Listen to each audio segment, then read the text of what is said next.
Oi gente, tudo bem? Eu sou Nalu e você tá no canal do Clube Leitura. Hoje eu vim falar um pouco da minha experiência de leitura com o livro Holocausto Brasileiro, da Daniela Arbex, que eu recebi na caixinha do Clube Adulto, com indicação da Amanda Azevedo, que indica livros de não ficção. E já era um livro que eu queria ler há algum tempo. E é um livro chocante, né? Você pensa nesse nome, pensa nessa capa e você já sabe que ele vai ser chocante. Ele traz uma história que faz parte da nossa história do nosso país e que a gente não quer lembrar, histórias que a gente joga pra debaixo do tapete e que a Daniela não deixa a gente jogar pra debaixo do tapete. Então, ela é uma jornalista mineira que, quando começou a escarafunchar e descobrir essa história do Hospital Colônia, que foi o maior hospício brasileiro, que durou aí durante 8 décadas em Barbacena, em Minas Gerais, e ela começou a fazer então algumas reportagens sobre isso e acabou gerando então esse livro. Essa edição aqui é da Intrínseca, ela é toda cheia de fotos. A Daniela conheceu também um fotógrafo que na época ficou chocado também com as condições do Colônia e fez um fotodocumentário por lá. Então ele é um livro que traz uma história pesada, ele é cheio de imagens pesadas, mas ele é muito necessário, porque a gente precisa parar de esconder a nossa história, a gente precisa estar muito atento a ela para que ela não se repita.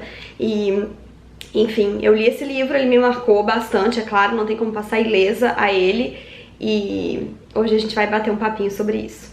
Bom, o prefácio desse livro é da Eliane Brum, e ela já começa dizendo que poucas coisas nesse mundo podem ser chamadas de holocausto sem ofender o verdadeiro holocausto, né, na época do nazismo. E essa, com certeza, é uma dessas situações que podem levar esse nome. Isso porque foram milhares de pessoas mortas em situações horríveis e degradantes, e assim, o que Hitler planejava, né, com o nazismo e o holocausto era a eugenia, era a limpeza da sociedade, né, só os puros, os superiores, os dominantes é que deveriam ter o direito de sobreviver e se reproduzir para que o mundo fosse isso, fosse feito dessas pessoas. O que a gente tem aqui é uma tentativa de limpeza, é você jogar o lixo da sociedade, o que você acha que não importa, que só prejudica, para um buraco, para essa pessoa sofrer lá até morrer e a sociedade ficar livre dela. Isso já é um completo absurdo quando a gente pensa que pessoas doentes mentais foram jogadas num hospício para sofrer e morrer, mas fica ainda mais absurdo quando a gente pensa que a esmagadora maioria dessas pessoas sequer tinha alguma doença mental. Elas eram jogadas no hospício por pura conveniência da sociedade, dos familiares que jogavam seus filhos homossexuais, suas filhas que engravidavam na adolescência, aquela criança rebelde, aquela criança com dislexia. As pessoas se livravam delas, colocando no trem de doido, né? Além de tudo, assim, mais uma similaridade com o Holocausto, as pessoas eram levadas pro hospício de Barbacena num trem, era conhecido como trem de doido, e é uma ironia, né? Até porque em Minas as pessoas usam trem como uma expressão, né? Então, assim, que trem é esse? E usa-se muito, nossa, isso é um trem de doido, né? Eu tenho muitas primas que moram em Minas, né? Minha família é ali do Espírito Santo, divisa com Minas, então eu conheço muitas expressões mineiras e pra muitas coisas na vida as pessoas comentam: nossa, isso é um trem de doido, isso é um trem de doido. E existiu o real trem de doido que cortava as montanhas mineiras, levando essas pessoas das quais as outras queriam se livrar. E não eram só familiares, não, indigentes. Se era encontrado na rua sem documento, principalmente se você fosse negro e pobre, bora pra dentro do trem, você vai ser tirado daqui porque você tá sujando aqui o lugar. Então, assim, a situação toda é um absurdo. Essas pessoas eram jogadas no Hospital Colônia pra sofrer até morrer. Lá elas passavam fome, elas passavam frio. Barbacena tem um inverno muito rigoroso, que chega ali em torno dos 3, 5 graus de temperatura. E essas pessoas estavam, na maior parte das vezes, nuas ou vestidas apenas com trapos. Tinha, obviamente, uma superlotação. As pessoas não tinham camas, elas dormiam em palha no chão. Elas ficavam presas em ambientes muito apertados. Elas acordavam às 5 da manhã pra trabalhar. Então era realmente um campo de concentração. E era aquilo, você vai aguentando aí até você sobreviver. E aqui no livro a Daniela traz histórias de pacientes que sobreviveram, alguns com alguns problemas mentais, alguns não, pelo menos originalmente, né, alguns não, porque é muito difícil passar grande parte da sua vida por uma situação degradante como essa e não desenvolver algum problema mental, né? Até porque as pessoas eram tratadas sem nenhum estímulo, então às vezes uma criança sadia era jogada lá e ela ficava louca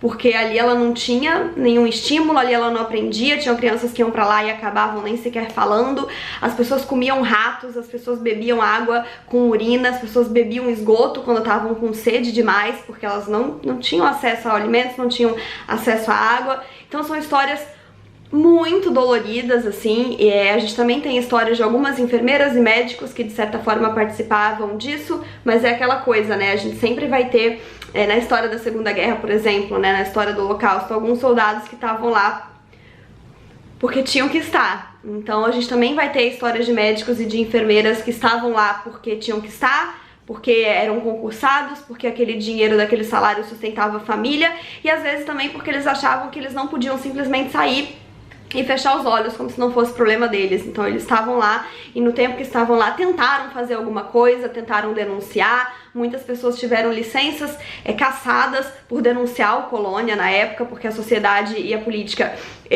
fechavam completamente os olhos para isso. A gente tem histórias como essas aqui no livro, e também de alguns moradores da cidade que só conheciam a história por tabela, não entendiam direito os horrores que aconteciam lá.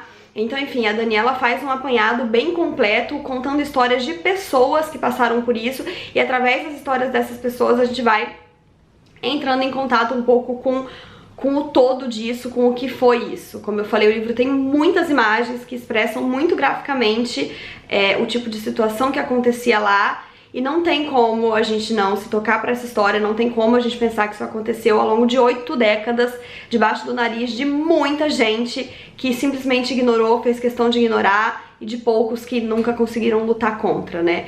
É realmente uma história pesadíssima e que aconteceu ontem, né? O hospício foi desativado há pouquíssimo tempo, e a gente tem que refletir sobre essa história, né? Eu lembro que há poucos anos atrás teve uma novela na Globo, era O Outro Lado do Paraíso, era a Bianca Bin que fazia a protagonista, e em determinado momento ela era enviada pela sogra para um hospício isolado, porque ela tava atrapalhando os interesses financeiros da sogra. E aí você assiste um negócio desse e pensa, nossa, é coisa de novela, que mandaram a menina assim pro hospício, a menina ficou 20 anos, 10 anos dentro do hospício, ninguém descobriu, ninguém fez nada, a menina era sã. Não é coisa de novela. Vou contar pra vocês que não é coisa de novela, e depois que eu li O Holocausto Brasileiro eu tenho absoluta certeza disso. Então é uma leitura muito forte, mas que eu recomendo muito. A gente precisa saber dessas coisas, a gente precisa estar sempre atento ao nosso passado e às atrocidades que a gente deixa cometer debaixo do nosso nariz. Eu nem falei sobre as questões dos tratamentos que aconteciam lá, então é claro, né, que os loucos, as pessoas que davam mais trabalho, eram tratadas com eletrochoques. Tratadas, metade do que se fala aqui em termos de paciente, tratamento, é com aspas, né, porque aquilo lá, na verdade, era um grande campo de concentração, ninguém era curado lá, inclusive tinham alguns pais que mandavam crianças pra lá na inocência, assim, poucos, mas alguns, tipo, tinha um filho que dava um pouco mais de trabalho na escola, ouviu falar do hospício, achou que ia ser bom, né, que ele ia ser curado lá, então mandava, e não sabia que o trilho que levava ao Hospital Colônia era um caminho sem volta, e que elas nunca mais, na maioria das vezes, reviam seus filhos, ou reviam seus filhos com sanidade, né?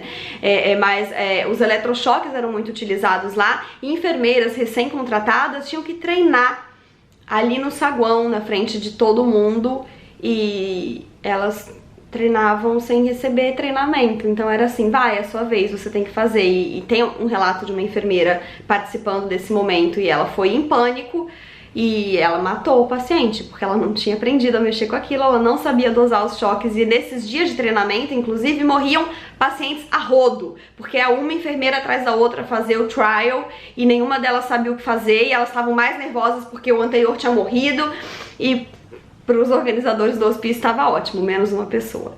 Então é isso, gente, eu espero que eu tenha conseguido passar o que é esse livro e o quão essa leitura é importante, o quão o trabalho da Daniela é importante. Eu já li outro livro dela, que a Amanda também indicou no Clube Adulto, que é o Todo Dia Mesma Noite, que fala sobre a tragédia da Boate Kiss.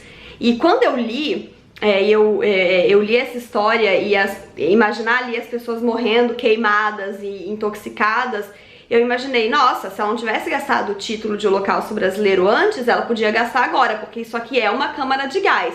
Mas eu estava equivocada, é óbvio, definitivamente não, porque o Holocausto foi muito mais do que um uma câmara de gás e certamente muito mais do que um acidente que aconteceu numa noite que desolou vidas e famílias pra sempre, também vai ficar marcado na nossa história, mas que não foi um projeto como foi o Hospital Colônia. E o Holocausto, obviamente, foi um grande projeto. Não se esqueça de se inscrever aqui no canal para acompanhar nossos papos literários todas as quintas-feiras e faça sua inscrição também no Clube Leitura para receber uma caixinha na sua casa todo mês e ter mais uma ótima experiência literária. Algumas mais gostosas, algumas mais necessárias, todas muito importantes. Um beijo e até a próxima. Tchau!